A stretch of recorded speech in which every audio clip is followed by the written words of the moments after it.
Juízes, capítulo 18.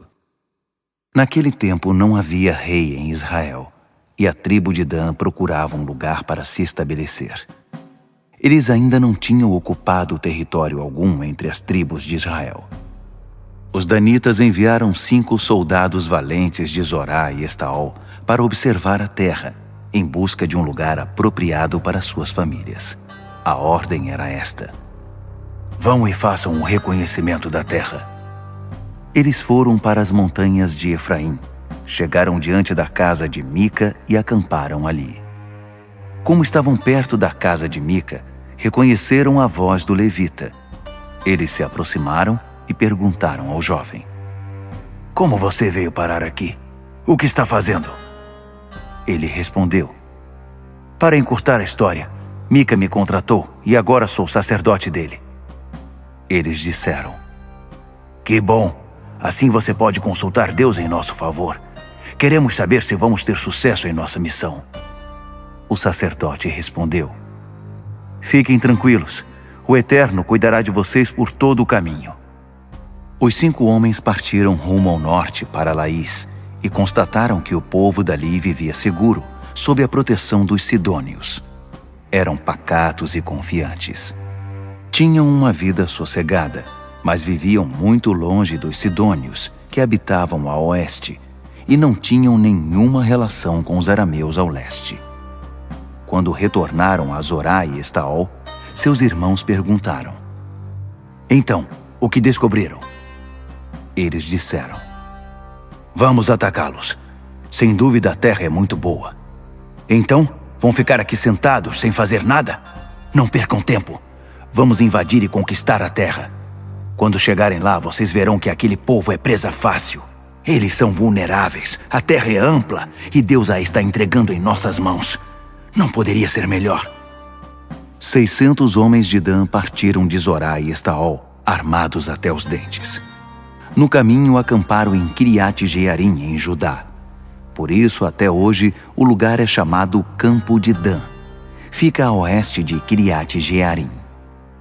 Os 5 homens que tinham explorado a região de Laís disseram a seus companheiros: vocês sabiam que naquelas casas há um colete sacerdotal, ídolos domésticos e uma imagem fundida? O que acham que devemos fazer? Eles saíram da estrada e foram até a casa do jovem levita, na propriedade de Mica, e perguntaram como ele estava. Os 600 homens de Dan, fortemente armados, ficaram de guarda na entrada, enquanto os 5 espiões que tinham explorado a terra entraram e apanharam a imagem esculpida, o colete sacerdotal, os ídolos domésticos e a imagem fundida. O sacerdote ficou na entrada, com os 600 soldados.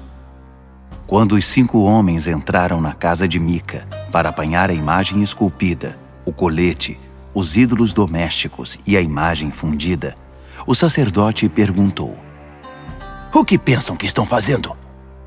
Eles responderam: quieto, não fale nada, venha conosco. Seja nosso pai sacerdote. O que é melhor, ser sacerdote de um único homem ou ser sacerdote de uma tribo inteira, de um clã de Israel? O sacerdote aproveitou a oportunidade, pegou o colete, os ídolos do lar e as imagens e acompanhou o grupo. Eles partiram e continuaram o caminho, pondo adiante deles as crianças, o gado e os equipamentos. Já estavam bem longe da casa de Mica, quando Mica e seus vizinhos conseguiram se organizar, mas não demoraram a alcançar os homens de Dan. Gritaram para eles, e os danitas, olhando para trás, perguntaram: que barulho é esse? Mica respondeu: vocês pegaram meu ídolo que eu mesmo fiz e levaram o meu sacerdote. Estão levando tudo embora, me deixaram sem nada. Como então perguntam qual é o problema?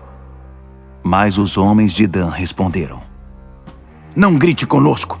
Você pode irritar alguns desses homens e você e sua família perderão a vida. Dito isso, os homens de Dan prosseguiram seu caminho. Mica, percebendo que não tinha condições de enfrentá-los, deu meia volta e foi para casa. Eles levaram os objetos feitos por Mica e seu sacerdote. chegaram a Laís, a cidade das pessoas sossegadas e confiantes, massacraram a população e queimaram a cidade. Não havia ninguém por perto para ajudá-los. Laís ficava muito longe de Sidom e não tinha contato com os arameus. A cidade ficava no vale de Bet-Reob. Os danitas reconstruíram a cidade e deram a ela o nome de Dan, em homenagem ao seu antepassado, filho de Israel, mas o nome originário era Laís. Os homens de Dan adotaram a imagem de prata. Jonatas, filho de Gerson, filho de Moisés, e seus descendentes foram sacerdotes na tribo de Dan até a época do cativeiro.